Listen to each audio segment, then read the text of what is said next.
But mimi nakwambia mimi sikuwa surprised. Ukinichekile nini side nyingine don't knock the house. Place ya kwanza kukashifu ni IKONINI. And I understand. Musemaga unajua uzuri wa church ni nini? Nilikuwa mbaya. Nacheza hata clip yangu.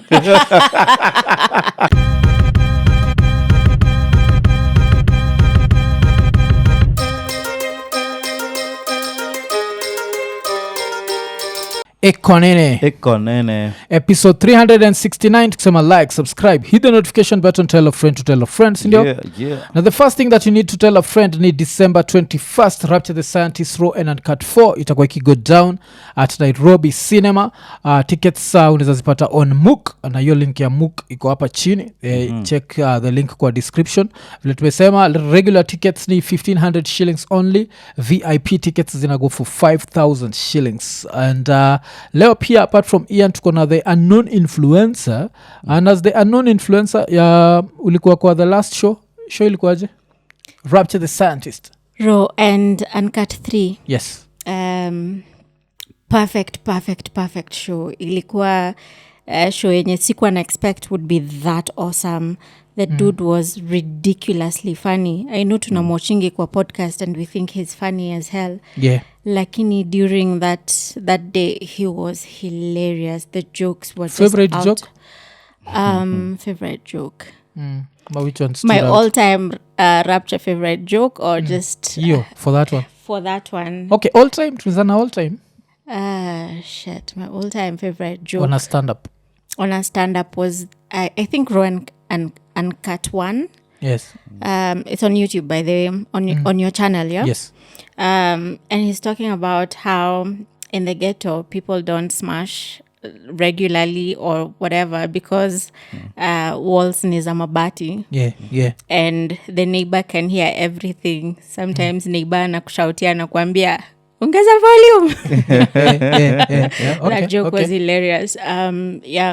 Alafu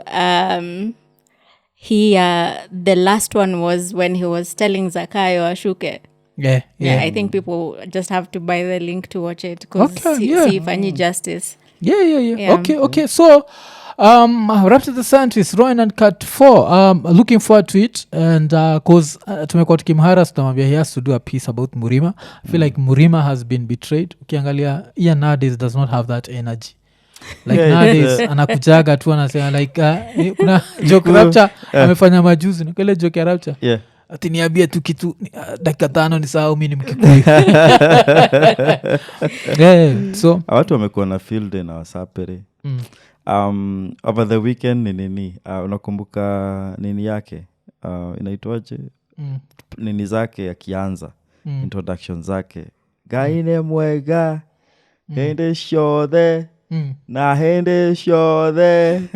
So who's this Zakayo? Yeah. During campaigns to get that Kikuyu vote you guys. He worked for it. So wase wamekuwa ki remake those nini sana on TikTok. Alafu napata mademo na roll match paka they can't even let the clip ishe. Yeah. So tuna feel ni kama tumebebu ufala again like 2 years azijaisha. Yeah. Mkambojo kuna place naitwa Kajito ndani hapo ngoje. Yeah. So Rapture The Scientist R and uncut 4 vile tumesema tubaki tumepata na hiyo siku. Tell a friend ukitaka pia kubaia wasema tiko pia niza baia wasema tiko. Yeah. Kuna msetari amebaia watu tiko and I think hizi tiko zina go to the 3 Iko Nini dudes, Kushmuhoreri, Anthony Nyaga na Brian K. Unajua? Yeah. So hizo zina go pia bado tutabaki tumewa shout out kwa the show tukiwa na Rapture hapa. Yeah. But sasa wacha tubongejwa a few things that have happened. One of the headlines this past weekend ilikuwa the KAHAWA West building that collapsed. So hii building ilikuwa marked on the 16th as a dangerous building. And then the building ended up collapsing. And the only positive is no one died. Yeah. But when you look at the building, unaona it's very tall. Nikona vitu zinanikalia nika mast huko juu.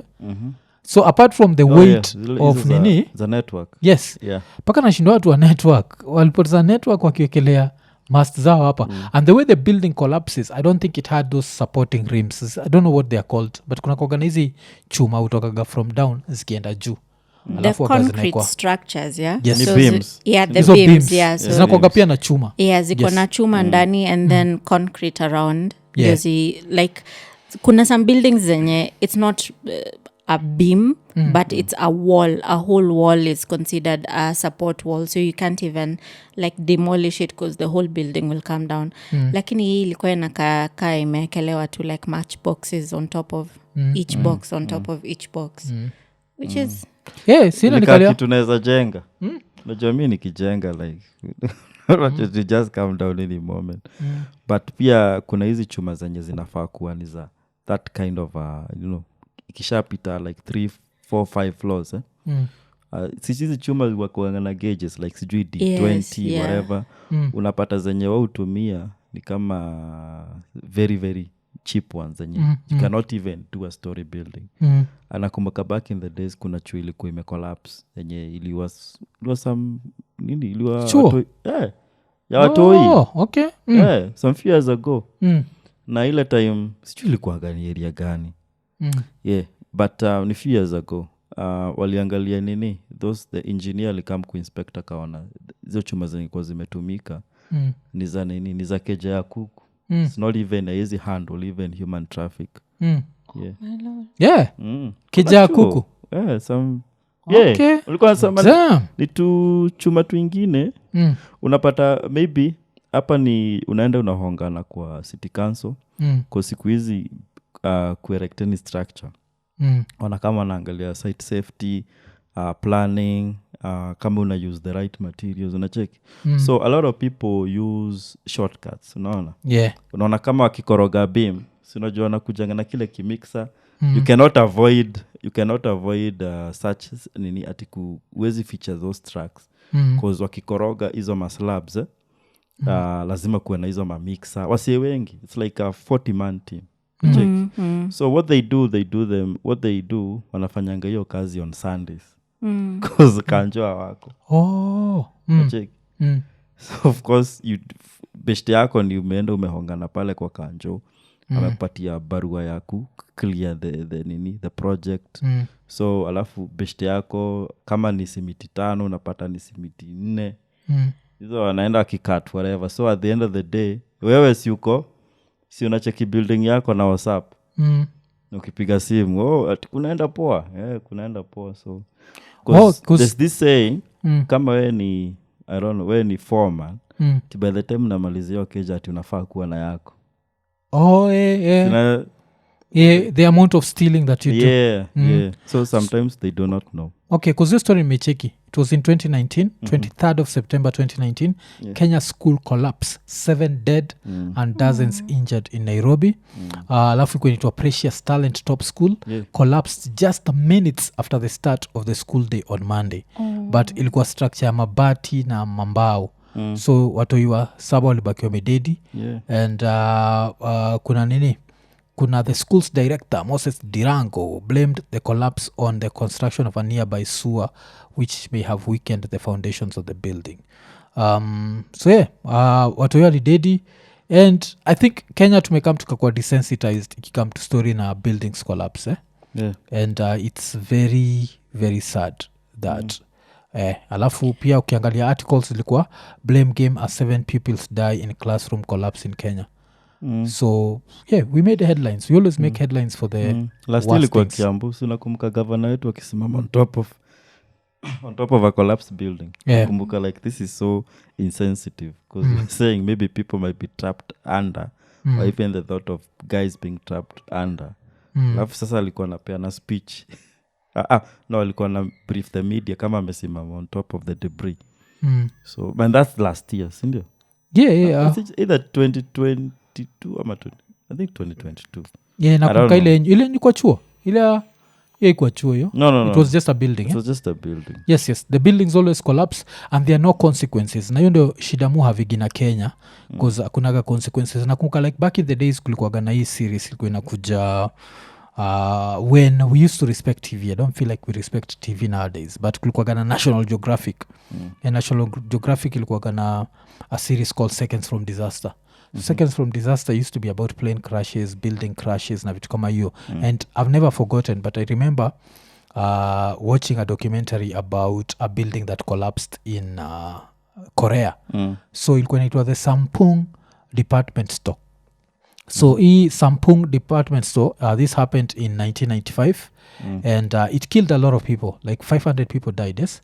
And of course the owner was a billionaire and the billionaire was sentenced. So he was alikuwa anaitwa Lee Jun alikuwa convicted of criminal negligence and sentenced to 10 years and 6 months imprisonment. His sentence was later lessened to 7 years and 6 months on appeal. But you see, he went to jail. In Kenya, no one goes to jail. But also, like what Ian has said, a lot of people, like foreman anajua akimaliza kujenga, anatoka na hao yake. But the one thing I've thought about, and I think history apprenticeship, yeah? So ile story ya unajua kijana wangu alimaliza form 4 hana kitu ya kufanya, he's very bright, wacha kuja angalia kenye unafanya.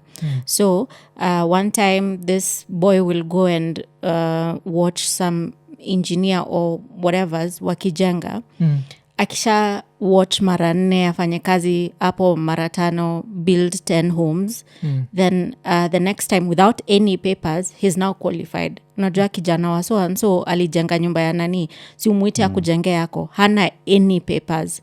Now I also think apart from ignorance and theft, like these people just don't know. They just don't know what they're doing. Because the number of buildings zime collapse Kenya, and unajua tunajuanga the big ones that fall, but pia kuna hao ndogo huwa zinaanguka and that don't make it to the news. The number of buildings collapsing in this country is ridiculous, and I just think ni msee mwenye aliona mtu akijenga akiruka steps kadhaa, yeye anafikiria hivyo ndio inafaa kuwa, na yeye ndio anajenga hivyo. So apart from hiyo theft, apart from corruption, there's also just, I don't know what to call it.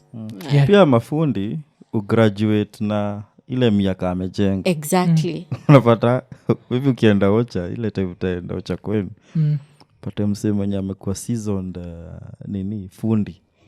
Asha graduate saini somehow like a site engineer. Yes. Like akiangalia plan anajua ni floor ngapi. Si anajua pale alitumia lori 5 za kokoto. Sijui wapi. So it's just transfer. And the fact that sai people watu wana keja ikisha kuwa finished tunacheki. Ati unani alinijengea nyumba kali sana. So you just want that and save a lot of money. Exactly. And it's super dangerous because I think the first time that easy collapse buildings ilianza Kenya, because pia zikuanza kitambo sana hivyo, ilikuwa the first building I remember ili happen around River Road, and it made so many headlines that even kuna waswali come to help Kenyans from Israel. Yeah, I remember. See, because it was major news, like this was not usual, this was whatever. Paka umse alikuwa na on the building akaenda in hiding, then eventually akatokea. So he was even charged. Ilikuwa Nyamakima. Yes. So I remember us wakisaidia, ilikuwa kwa headlines like every day tulikuwa kwa hiyo site. Umenotice this time watu watakuwa kwa hii site ingine, like it's been like tumekam tukazoea. We've been desensitized on buildings collapsing. It's become like part of just what happens. Wase wengi sana wako tuna University of Nairobi studying architecture, and no one respects that, najua, because this is like people don't understand that buildings, that's engineering. Calculations have to be done. Lazima tujue this this can be supported by this can, alafu kwanza the minute that there's a building on top of another, like ikishakuwa ni more than one floor, it's a whole different equation of what you need to do to keep that building vile inafaa kuwa. So that happened, and vile ili happen ikanikumbusha there's a certain thread that had happened before, and before we talk about this thread, wacha tuangalie Rigathi Gachagua made headlines this past weekend, sindio? And one of the things that had happened is the wife was there standing next to him, and she was looking really sad as he talked about the betrayal, because partly nibamba ni, you have given me so much pain in the last one year, just leave me alone. It sounded like a relationship. It sounded like something, unajua zile jokes that what can you say in the bedroom and on the dinner table. You have given me so much pain. Just leave me alone. So by the time Gachagua alikuwa anasema hivyo, ukicheki Dorcas kako hapo kana look all sad. But kuna time she got emotional and even moved away and went to cry. And then there was another dude. Ukiona mtu analia hivi. There's another dude who was crying like up behind. Yeah. And him was just like, he was just the mountain. Sometimes it's just that ukiona mse akilia pia unaanza kulia because you could see the pain in this woman's eyes, na alikuwa ametry kuifight ile kabisa like I am not going to cry, I'm not going to let this loser see me cry in front of TV.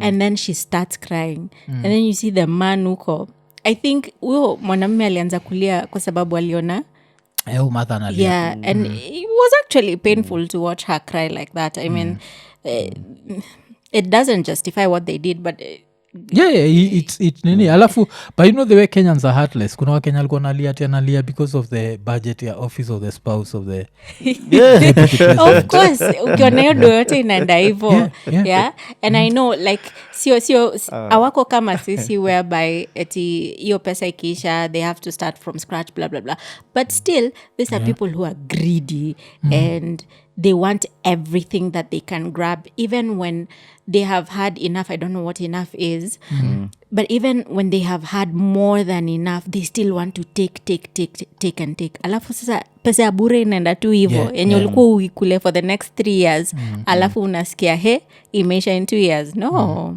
of course it's painful. She was really sad. She was really sad. And but I think there's something nimekuwa nikisema mostly when I'm alone doing is my political analysis. And it's to remind people that when a government is elected, it's not a 2 people government, it's the president's government.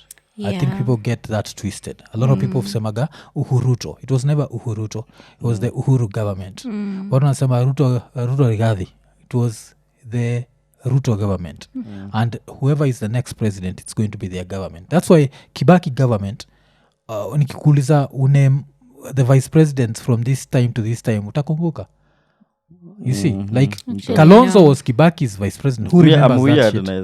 Naeza.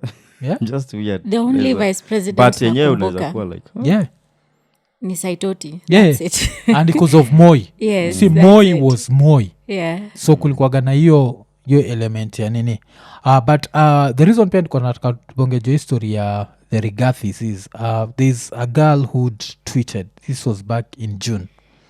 Alikuwa ametweet demonya anaitwa Nyarkendu. Nyama ni Nyarkindu. Najua ni kitu wagafani. Hii Kendu sui soma kama Kindu. Joga hivyo? Kendu Bay.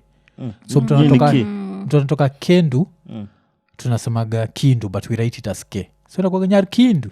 Ama Nyakindu. So kama sisi like one of my like bro mdogo wa fathe alikuwa married to Nyakindu. Cheki. So the Nyakindu alikuwa ameandika, so my mom gets diagnosed with cancer around 2018 when she came back from the States. Here she was already sick but full of life. So akaika photo fulani ya madhake.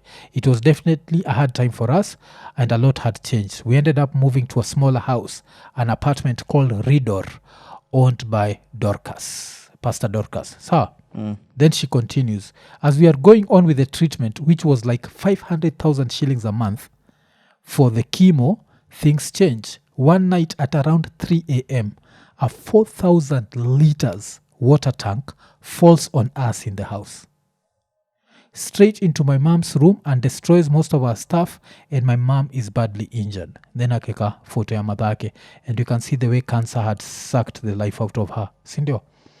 And then she continues, now let me explain the context. Our tanks are suspended on the rooftop on many pillars like the one below. Then she'd put the photos, and we had complained about it so many times. That day the pressure of the water caused the stand to collapse and the tank slid right into my mom's bedroom. So I think the roofs zilikuwa ni kama mabati. Yes? And then we rushed to hospital and book her in at Coptic. Remember, our house is flooded with 4,000 liters of water and things get destroyed. She's informed and rushes to hospital as soon as we get there at the ER, and for a while, and my mom was in so much pain. So I think she's informed Namanisha Pastor Dorcas. She comes with a son, one of those Rigathi sons, and prays there crying about the works of the devil. And then she's going to take care of the hospital bill and move us to another house, and she's sorry. She's our mom, yada, yada, yada. So this is Pastor Dorcas, yes? Yeah. My mom finally gets her surgery in like 3 days, and when she was about to be discharged after a couple of days, the bill is like $500,000. Remember, we were paying for her cancer treatment. Kumbuka walikuwa nalipaga $500,000 for Nini, which was already straining. I was in KSL, I guess you're in Kenya School of Law, Yeah. and Sis was in school, so we were strained. We sent her the bill as she had asked, and this woman blocked all of us. So this is Pastor Dorcas, blocked all of them. We paid the bill anyway and never asked her again. Now, on that day of the accident, I left the hospital at around 5 a.m. and went home to pick a few things for mom. At around 7, I hear a lot of work outside. This one had gone back to transfer all the water in the other tanks and lower them so that they are not suspended on such weak poles. Good thing we took pictures. So akaonyesha nini. Anyway, we ended up moving out of the place completely, and she refused to even refund our deposit. But now we were told we had to halt the cancer treatment because the treatment for the wound, and by the time we were going back for the treatment, it was too late. Oh no. So the mother passed away. Kumbuka, this is Pastor Dorcas. She never paid. She never returned their deposit. She never nini. So akasema, we ended up moving out of the place, blah, blah, blah. Then akasema, I'm not saying that she killed my mom, but her negligence played a huge role in it, and her pretense in the name of God was even worse. She was so rude to my aunt before blocking her when she received the bill from the hospital, and honestly, I've never gotten over that shit. This was posted on 27th of June 2024, so no one can say that she's being kicked when she's down.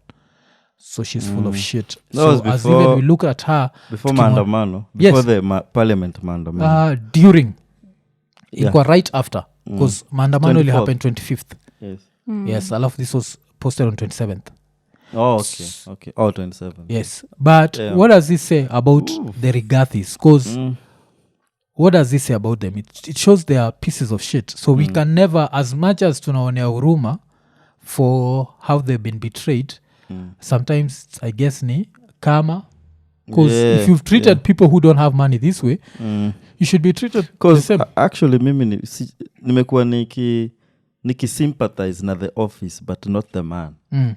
Actually, unacheki. Not the honest man. Not the honest. The truthful man. Like, at the end of the day, I don't care where Rigathi goes. Ama sijui the mountains, sijui mefanyiwa nini. But it's the fact that, it's a case of the kettle called, the pot getting the kettle black. Yes. Bad of this, watu wote, they are all united in craft. Unacheki. Na corruption. Hata hiyo machozi vile Tusha amesema ni zile vitu wanaenda kulose. Unajua alikuwa shapanga na ni corruption money. Yes. Like a bunch of hotels, because Mikam kujua, they have a lot of hotels. Check. Ni whatever they are going to achieve after the 5 years. So kuona ati sijui ati Gachagua sijui Dorcas ati nafanyikiwa nini. As people, I do not care. Because ukiangalia, there's a lot of that to trace back. Rigathi back in the days, even as DO, before he was DP, there were a lot of rumors na wasapiri wakisema like he was a very ruthless guy. He's a ruthless man. He was a ruthless before the honest man, he was a ruthless man. Nakumbuka kuna msee alikuwa niambia like a drive, some guy walikuwa driver wake. The uncle alikuwa driver wake when sijui alikuwa Dio Limuru. And that guy used to unyanyasa watu. Kuna time alikuwa nakuja tu na mabati za watu. So unaona maybe sijui kama ni building yenye alikuwa it was unlawful, ama imeenda ni land imegrabiwa. Yani Rigathi alikuwa anakuja kwa anachukua mabati anaenda na katu mabati ya building yake au yako. Yeah. So even before that was before he was DP now. Nakumbuka hata wase wengine wakicomplain like there are some places they were trying to be evicted. Blah blah blah blah, like people who know him closely, unacheki. So wale watu washai rub shoulders na yeye. Wanajua he's a piece of shit. Wanajua he's a piece of shit, you guys. Na whatever they did to like the pastor, whatever she did, it was actually trying to rebuke the devil and then show her devilish side. No, kumbe she's the real devil. Because you can try and imagine this woman who has cancer anaangukiwa na 4,000 liters of water. Where was that? First of all, hakusema it's into a Ridor apartments. I don't want to know where those are. Unaangukiwa na all these liters zinaharibu every electronic in your house, sindio? No, the house is ruined. Imagine not just electronics, even like anything that's wood, even your clothes. Because sasa, you see, as they're rushing her to hospital, no one is caring about it. To a mattress, to nguo, to whatever. All you're thinking about is your mother. Yeah. And by the time nakuja mwanze ku sort out everything that you need to sort out, and remember this woman is sick, so there's also the burden of cancer. So anything that was in that house, I'm sure has black mold. Yeah. You understand? Because there's no... I'm sure there's no sunlight getting into the room, and then everything is wet, everything is destroyed. Can you imagine if it's the mother's bedroom? Because sisi ni Africans, all your important documents are usually in your mother's bedroom. You know that, yeah? So I'm sure even all their documents are gone. So they also have to start kufuatilia, like things like passports, birth certificates, and all that. Everything is gone. Yeah. So it's not... I love all this time she's calling herself pastor, because you know the naivety that I really hate. The one thing people should know, that anyone who's very, very animated in religion, they have something big that they are trying to hide. And usually, you see, if someone is super duper homophobic, they're trying to hide that they are kind of and if someone is super duper, like, you know, Jesus, you know, those ones who come to the office with anointing oil to pour on their desks, they're trying to hide some evil that they have in them. So for our kina Zakayo and Rigiji to be the way that they are, is the more they... You see, religion is the opium of society, yeah? So nikijificha kwa religion, I can hide all my evil. Evil-ish. Na sasa wakisema, unajua mini wa Mungu, mini wa Yesu, and everyone, our parents are there like, yes, Lord, yes. But at the end of the day, they're just trying to hide who they really are. And there's some evil bastards. Yes. The more animated, the worse the person. Like these ones who are crying in church. You remember this man crying at the pulpit, yeah? Ruto. Yes, Ruto. The more animated they are, the worse they are. Yeah, your video, I always laugh every time I watch the way he cried. Yeah. So unajua mpaka nini? Unajua kuna Bible ilichangiwa jo. Really? Kuna the King James Sugoi version. Instead of Jesus wept, ni Ruto. Ruto wept. Mina kusho nani Ruto was so animated. 2021, 2022. Nakumbuka even nani was vying. No ulikuwa umerepost hiyo kitu. Yeah. Bishop Margaret. Kivai for Nairobi. Was it senator ama alikuwa na vie for senator? Yeah, and she talked. Alikuwa anasema like hakuna mtu mzuri mwenye usikiza watu. Mtu mwenye hawezi kuacha kwa barabara ni Ruto. Yeah? You guy, one of the victims. Yeah, alianza kulia jo. Alienda after yeye. Akasema what kind of a man is he? Kilini bamba ni vile she started saying things like ati we are the one who campaigned for this government. Kitu moja unichekeshaga na watu, and I keep saying this thing so many times. The government si yako, ni ya Ruto. So just because you campaigned, kazi yako inaishia hapo. Acheki the same thing ile Rapture joke. Vile Rapture joke igati kazi yako za Kenya ni kupiga kura. Ukishamaliza kazi yako ni shauri yako. Kazi yako iliisha. Now the politicians, it's their time to eat. Wewe tutakutafuta when it's time for your work. And your work is 5 years from now. So aka mother kalikuwa hapo kanalia vile campaign. She's never seen someone as honest as Ruto. She does not understand why people say that Ruto is angry. then the next minute kako hapo kakilia ati siwezi amini tulifanya hivi, we are the one who marketed Ruto in Nairobi. I'm like, no, you didn't market Ruto in Nairobi. One is I take credit, but Ruto self-marketed in Nairobi. Uhuru had been like, the Kikuyus walikuwa poisoned so much against Uhuru that there was no need for Bishop Margaret Wanjiru. There was no need for her. But so that's the sort of person that Dorcas is building in kuangukia afu juu hata urudishiwi deposit jo.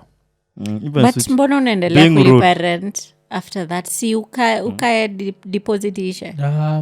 This, you know what happens. Some people are honest people. Do you think that such a person would allow you? Yeah. I wish I get like your money back. These are the places that umetoka. Z. Not really. Because even ile ngara they exaggerated. But kitu fani ni the present place, I think so. It's an honest man. Si rigati. It's an honest man. Ni Buddha. I think pia kuna ile wasemaga with some, kuna wase who get better with age, like he's an old mzee. So he's kuna bilana kuwaga very ananikaliaga an honest man nacheki. So I don't know if that's going to happen, but if there's a probability of getting ni yeye. But kama unaishi jo kwa nyumba yote ya Pastor Dorcas Gachagua, if she was this, now she's back to the nasty one.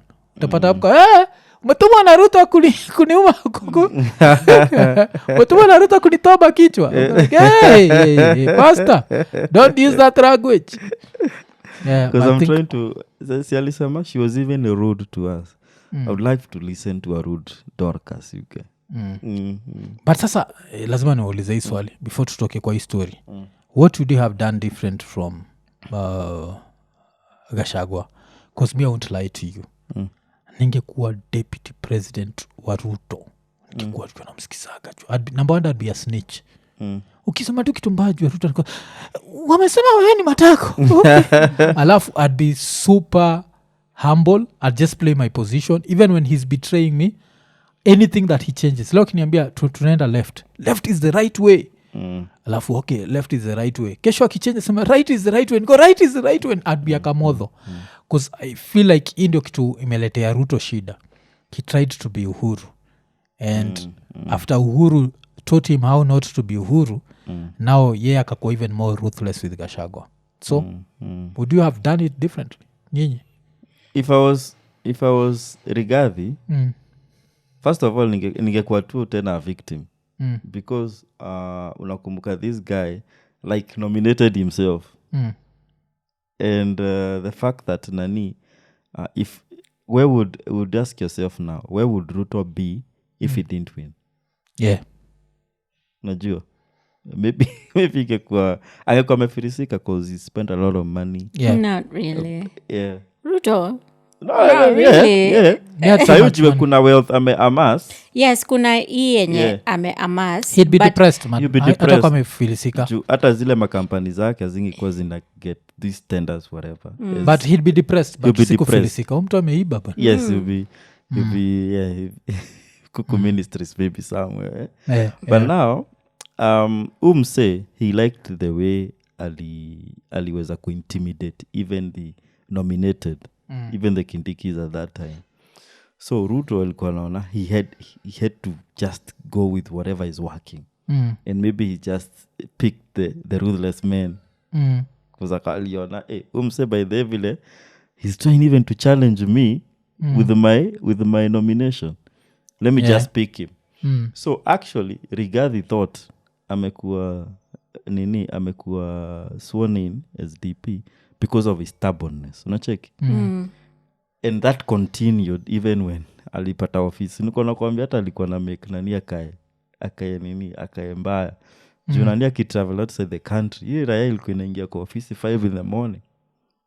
Akiwa vacation ako kwa mlima 5 in the morning taking a walk mpaka kwa like taking photos nini. Kwa Instagram model. His actions na nini ziko zina compliment his boss. Na check, this is politics yati you must make me look good. That's the whole, I think kazi ya DP ni makeup.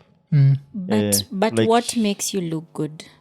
because As a DP? Yeah, as a DP. Like, what's your job description? So You have no you're like a flower girl. You're the one who watches VIP. So napenda VIP sana. yeah, VIP. What does VIP do? What's Nothing. VIP based on? Nothing. She goes to like give talks at a kindergarten, you understand? And no one shows up. So you're giving talks to 6-year-olds and 5-year-olds. Yes. So okay, so if I base it on the VIP thing, then yeah, makes sense. But how do I make my boss look good? So if a country Shut up. No, but vile Ian amesema ni mse wa kujituma, si ndio? So in other words, he got there because of his stubbornness, yeah? Yeah. So in a country where everyone is fighting your boss, yeah? Do you also slack off so that both of you look bad, or do you try to work hard to polish? Una try kumpolish? Because it's a thing of I'm doomed if I do it, or I'm doomed if I don't. Because sababu either way, if I'm good, I'm nishida. If I'm bad, nishida. So what happens? I think you have to not be seen. Like kuwa kuko chini ya maji kabisa, but anytime that the master is attacked, you have to lazima utoke and you defend the master. So sibonge juu ya a few of the mistakes he made was yo kubonga juu ya mlima, kusema vile mlima ijapatiwa shares nini. So I think he kept reminding this guy about the shares. So at some point he should have been selfish. He made a joke about mtu wenyu, Amazon King. So Amazon King is Giriama, mama is. I think so. So I'll make joke vile Amazon King was asked to nominate a Giriama to a position. He nominated himself. You see. Just so one speaker position from Giriama. So the same thing, alikuwa nafaa kukaa chini aseme like sasa mimi nishaigia watu wa mlima tuonane 2037 nikitafuta kura. Sasa mimi nimetulia. Ruto ni mzuri. Mimi sijaona mtu kama Ruto. Baada ya Yesu napenda Ruto. He should have been just maintaining that, because I think pia Ruto's ego, he needs to be loved. I think that's why Ruto alikuwa amejam kabisa in during the protest. He could not understand why we don't love him. He's a narcissist. So for a narcissist is he has to be loved all the time. He has to be the good guy all the time. And that's why his nini changes like this. One day he's like tutamaliza nyinyi wote, the next day he's having dialogue. You understand? Because alikuwa amesema vile he'd never have a mongrel government. Right now the government is so mongrel that, do you know the face of the Kenya Kwanza government ni Opiyo Wandayi? That's this, like the face of this Ruto government, it's a Lugo dude who's always smiling. Like ever since he was given that post, umse alafu nilicheka sana kusa nimekuwa nikienjoy Wajaka and ODM. So kuna msaliniambia you're trying to sound like a woke Luo. Okay. Hey, damn. Yes, I was told that because I think Wajaka tumekam tukafanywa tukabelieve that Raila should never be criticized. And it's an interesting phenomenon because 1 minute you credit Raila for freedom of expression, then the next minute that anyone says that this dude so nikuwa nimefanya wase, I'd given people like an example of Raila saying Ruto must go. This is last year. And him right now telling us Ruto ni mweupe kama pamba. Umechikimba kama menza kuitwa babafua. Unajua hivyo? The way kuna Zakayo, saizi ni Zakayo na babafua. Kuzana kufua unabaki ukiwa mweupe kama pamba. Na mwosho mmoja tu. So with that nini, so nimesikia kuna Wajaka wamejam na mimi, but Opiyo Wandayi he's actually enjoying that. Yata niko sure akiamka akilala usiku yo amka anaenda kwa window cheki anachungulia naona zile ile entourage ya cabinet secretary kwa hapo nje anapigia mtu kwa tumevaa suti tuna wipe windscreen anapigia naambia washa taa nione kama bado ziko. Okay, hapa naambia wacha nifunge curtain nione kama zinaonekana. Yo red ionekani kama blue. Okay, sawa, wacha saa nikalale. That's how much Opiyo Wandayi is so happy to be in the government. And so it's neat, but I enjoy. Na pia nani anaitwa nani this minister of mining Joho. guy Alafu unaona hang out na Ruto siku hizi. They're the ones like ODM. Ndio alikuwa hata unajua there's no record. Ukigo in history ukisema ati na ni one day akisema isipokuwa tu we need to finish this and join the Gen Z movement akiwa parliament. But nani alisema hakuna anywhere in his life ati anaweza kaa chini Ruto awak na hata kuongea Joho. Ruto niambie nini? Ruto niambie mimi nini? Alinibamba sana. But sasa now this brings me to another story. There's a guy who's predicted that Ruto is going to win the 2027 elections and not just win. He's saying Ruto is going to win by 70%. Sinaambia ni Mwangi wa Iria. Ni Mwangi wa Iria. So tuambie. Do you think Ruto is going to win 70%? But we've seen no, 70%. Let's start with the 70%. Wacha ni explain my answer. Okay. Inaweza kuwa possible. Why? Because we are seeing the rise of for lack of a better word, dictator. So mtu mwenye anataka kupush term to 7 years, haskizi dialogue na mtu yote mwenye atatoa his deputy just because, as you said, as a Kenya, your work is to vote and that's it. So how are we going to stop anything from happening? So kama ni mtu anajua kuiba kura, ataiba, zitafika ta 80%. Itakuwa ngumu. Kusinajua saizi one of the places unanidigi kuiba ni Central. Na saizi Central ni hostile grounds. Ni hostile. Hata kuwa the agent wa Ruto itabidi kuwe na makarao hapo na gun. But Kenyans wanakuanga na memory ya goldfish. So this has happened. See Mountain they betrayed their own son. Paka they started remembering things that his father collaborated with them with the colonialists. That's how. Alikuwa anasema ati former houseboy. Kenyatta najua. He was busy negotiating for Kenya's freedom in between the sheets. So he was busy acting. A lot of articles came. Na hiyo ni because of just a handshake. Umse mwingine there's a political process na pia the economy before hata even even GACHAGUA's impeachment wasa walikuwa wamejam na juu ya economy na cheki so this is going he better take this to the bank according to like vile aliweza kudemonize Uhuru to the mountain. Sasa yeye amejidemonize. It's even worse. So the thing is msia kicheki post ya Uhuru sahi akikuyu ule kikuyu mwenye ako huko just sahi ameteka break from picking tea aingie TikTok sahi akiona post ya Uhuru I feel as bad and that's bad.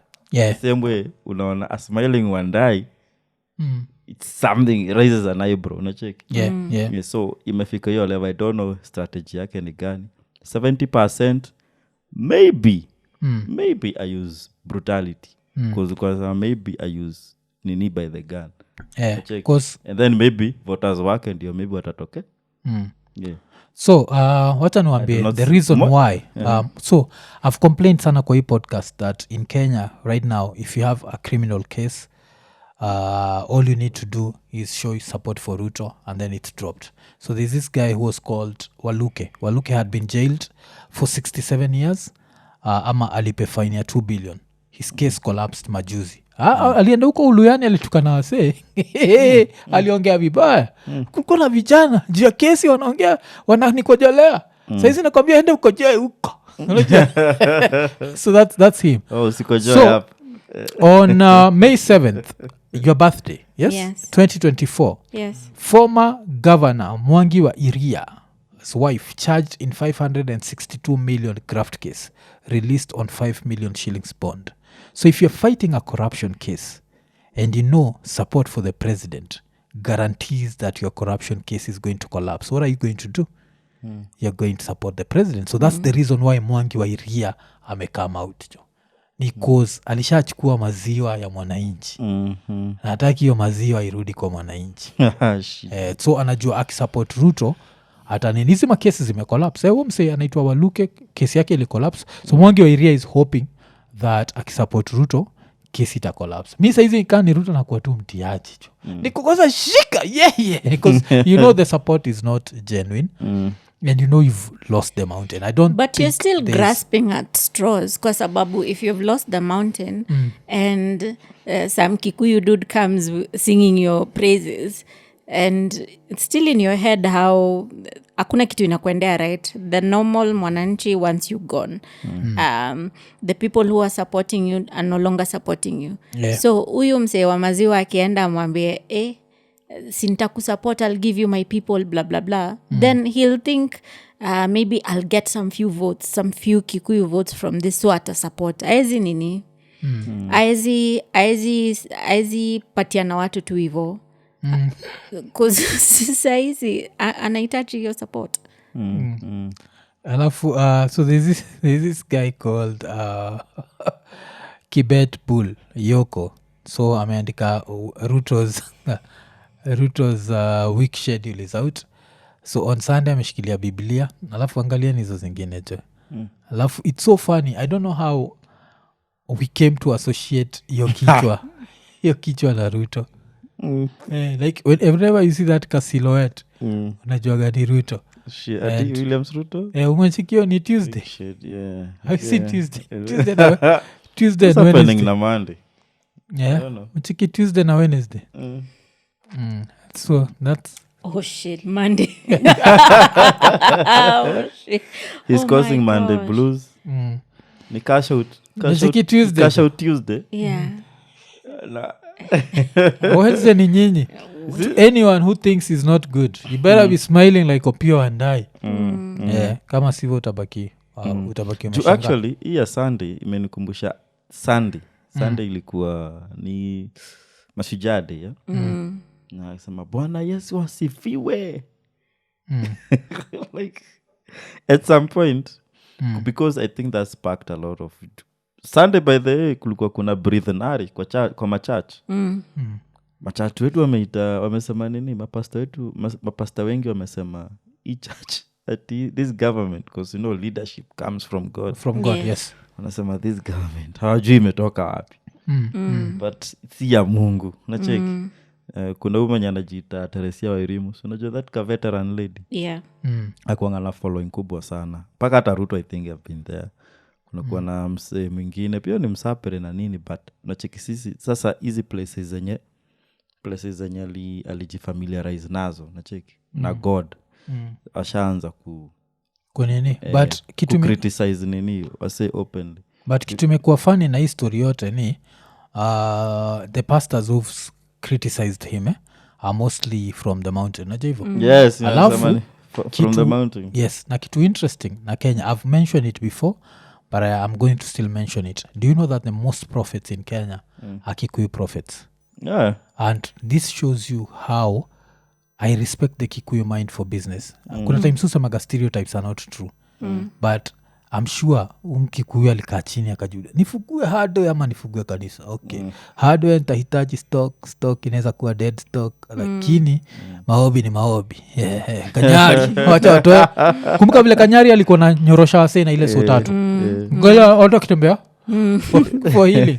Kuna huu Teresia Wairimu. Prophetess, Juu kuna anaitwa prophetess Natasha. okay.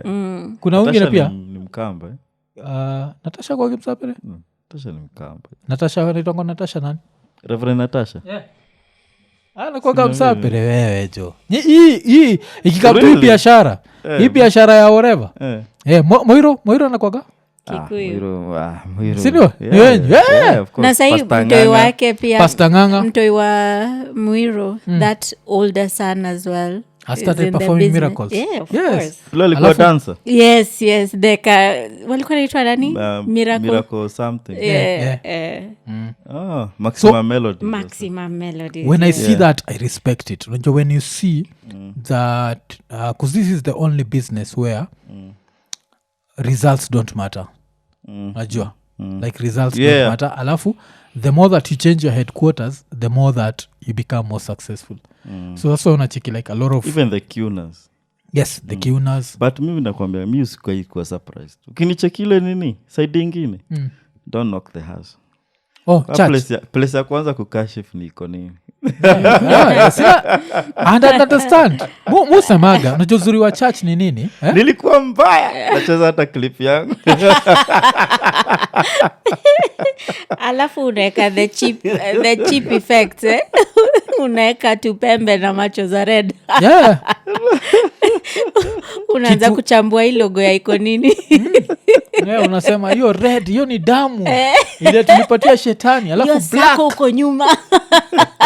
Hiyo black, alafu ile ni crow. Unajua crow for death. Yes. You can just come up. Crows ikiwa mingi zinaitwa nini? It's called a murder.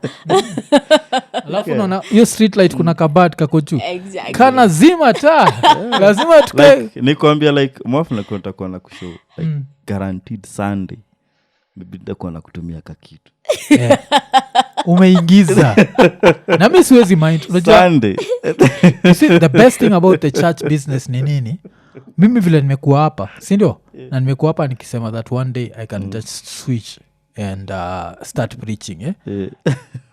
They'd still believe. They'd say hii time yote nilikuwa natemptiwa na the devil, but this time I've seen the Lord. The same thing that Trump alisemaga many years ago that if he was to ever run for president, he'd run as a Republican because those Republicans are foolish and they'll believe anything. They'd eat off my hands, they'd do whatever. There's a nini he used. Yeah. And that's what amefanya. Amefanya say like majuzi ameenda hapo akasavwa say kwa McDonald's. Shit. Yeah. Watu waliyai. Ni kama ile ya Kenya ya kuenda kudishi jo. Mlichekile na nijua akimuodo bando. Unajua kumuodo bando? Kukula mahindi jo. Mshichekile Rigathi Gachagua akitafuta kura jo. Alikuwa nakula mahindi jo. Mpaka siku na raya ziko za mwenjoy ati that's the day that Ruto alimwangalia kati. Ati Ruto alimwangalia kwa. Anaweza nitafuna one day. Yeah. Zi. And that's the day that Ruto said, if we ever need to get rid of this guy, poison is the way to go. Msali kula mahindi jo. Akitafuta kura. Ati mahindi umeita? Bando. Yeah, so sisi wagana a specific term of eating kukula mei. So yo kumuodo ni nyimko nayo? Like do you have any way ya kusema? Yeah, like kukula mahindi bebe. Yo kuitoa kwa the nini kwa hiyo hiyo ni godhadora. Mi sisemi godhadora. Like nataka watch yo the act itself of in knowing godhogona. So unaweza muodo bando, yes, but hauwezi muodo omena, hauwezi muodo beans. Yeah, of course. It's just a maize thing. Maize on the cob, yeah? Yes, when it's on the cob. So that act particularly alikula tu. You just click play alafu one like he ate alimuodo bado ukitafuta kura jo. Alafu after kukula hii mei hivi bado unatolewa jo. Ameweza kwa hapo hapana. Ulisema nusu serikali ni yako. Nusu serikali ni yako. Naona ma DVD nyuma yake akiuma kamoja like one. Madivina jo ni kababi. Ni babi like so he was there like so kama ni halwale angekuwa na yake pia chezani. Yes, so this is the time. I'm not going to time when nani Ruto was being sworn in. Gachagua alienda akasema the son of an ordinary man from an ordinary family and an ordinary name has become the president. Unajua kuonyesha Uhuru that Uhuru alikuwa babi.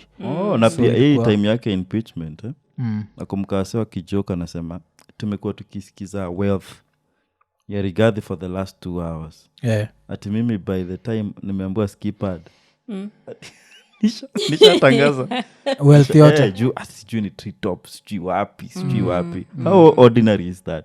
Yeah, the ordinary man wasi wamekula wamedishi hii taxpayers nini yetu wamenyorosha. My mother was from Meru and I went there and acquired a piece of land just because I needed to feel close to my for sentimental.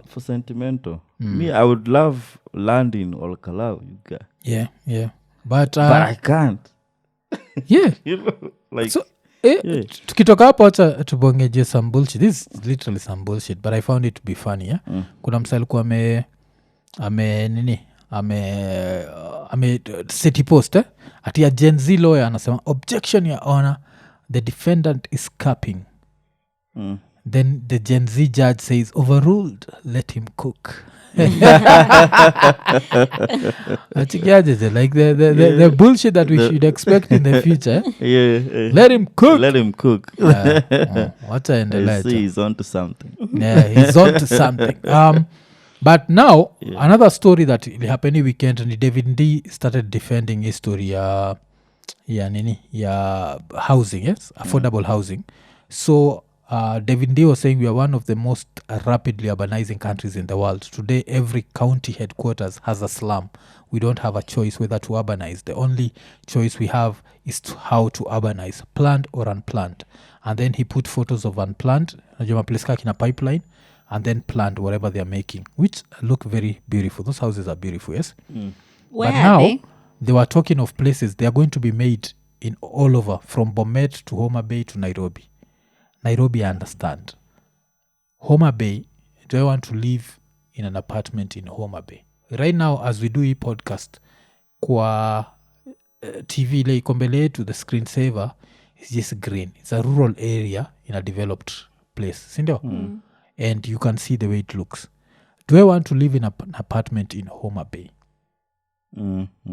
Considering it's an ancestral home. Wacha penangi neighbors kwanza. Ajazoea. Like, sisi wenye tunaishi kwa hizi like modern settlements, tuko na ma neighbors, flats nini. You wash your dirty linen in public. Yeah. Unaamka unatupa kangodha kako kwa line, you guy. And it's ni normal because it's an urban setup, na check. But for wasewa nini wanaonanga kuna place yanataka kuishi. It's more private, it's more nini. Plus hakuna hiyo shida ya nini. I have niko na guys wenye wako side za Ocha. Na miss Jessica at the better housing ikiwa. It's never been a concern. Because so long as kuna stima. So long as kuna stima. Yes ata hustle, ata bring up structure yake, ata kama ni wooden na nini na iron sheets whatever. But ata strive to make it better is, day by day. Like wanakuanga very proud. Like unajua nilikuwa hapa, unajua nataka nivurute, nieke, and they enjoy. Ni land yao. But also, Nairobi there's a problem. Na maybe some parts of Kiambu because of rural urban migration. Yes. Which brings overcrowding. Yeah. Yes. So if you tell me a place like Baringo kuna overcrowding, I'll look at you like you're mad. Because where is the overcrowding? You understand? Hakuhitaji hizo apartment blocks zenye zita change a place that's supposed to be green and so open and fresh and all that to have an apartment block. For why? It's towns sawa. Ukienda Nakuru unajua hizo. Yes. LD Kisumu. LD Kisumu, Coast nakumbuka kitu show places zenye zina nini, they are being upgraded. Yes. And actually you'd want to live there. Yes, exactly. Yes. And shida ni we had this program time ya nani Rao akiwa minister for roads and public works. Yes. Na watu walikuwa wanasema wanaenda Canaan. But unajua si wao waliishi hapo. Yeah, they ended up renting them out. Yeah. Ukiangalia like income, most of the people live below the dollar. Guys in slums. How are they going to survive and be able to pay for this so whatever expensive. modernized, unless they are being given for free? Which they won't. Most of them can't even pay utilities zenye maybe zenye. But for free they'll sell. They will sell. Yeah. So first of all, can you actually uplift these people? People need jobs. Unacheki. Unaishi kwa nyumba but haupiki. Unaona like okay ni sawa tumenini. Exactly. Haupiki. Hizo za zinini sinaita I think zinaitangwa Raila. Hizo apartments za high rise. Yeah. A lot of them hazina stima, like the whole block haina stima. Watu wanapika na makaa. So they look like hata ukitembea kwa corridor it's black. Kusikila mtu wekaga makaa hapo nje and watu wezi afford stima. So watu wako ndani but hawezi. Alafu sasa unapata maybe a whole block, maybe mtu mmoja ndiye ameweza ku afford stima. alafu sasa wanaishi hapo wanarentisha one room to someone else so people can't actually afford the ninis. So I think the idea is good for Nairobi but to start and kwanza kutuambia that Kenya it's growing so much that ocha tunanid hizi apartments hapo unatudanganya. Why? Because China has ghost towns Yes. yes because of this where you start building too many things. Tayari Kilimani is partially ghost town you know because there are places where like a whole block it's only 2 people living there. Are you the one who told me the weird story you heard of someone who died, someone who used to own an apartment? The Lavi story. That was an interesting story. Yeah, so this guy, the landlord used to take their rent in cash. Hakuna story ya M-Pesa, hakuna story ya bank. And the mzee would come once every month, at the beginning of every month, to collect rent. So maybe by the 5th or whatever date they had decided to work upon. And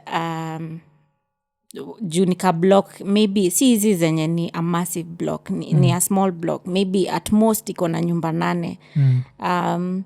So they would pay him. When he comes, they pay, story naishi hapo. Or sometimes kama ni M-Pesa, yes, they'd send, but only when he has come. Yeah. He has come to collect, yeah. So one time mzee does not show up. Second time second month mzee does not show up. Third month hajatokea. You know, you still bado umesave rent yako ukijua ata show up at some point. It's been now how many years? I think 3 years or 4 years since the mzee last showed up. So kuna wasi wanaishi lavi for free. Living lavishly. Yeah. Living lavishly. Because you so men, most probably the no, mzee you see, yeah, most probably the man died. And then it's one of those alikuwa na, and maybe that's not the only building he owned, by the way. Yeah. He must have owned a couple in different parts of Nairobi or even different parts of Kenya. But hajaiambia familia, they don't know. Na hizo cases ni mob. Ni mob. Sio eti it's an exception ya uyo mzee peke yake. I'm sure there are so many people living in this Kenya. So kile itakamkushika say ni land rates. Yes. They need to figure out how to start paying land rates za your place. So that Kanjo, because the minute that Kanjo wamesikia ikifikia Dimples atakuwa landlord wenye haraka.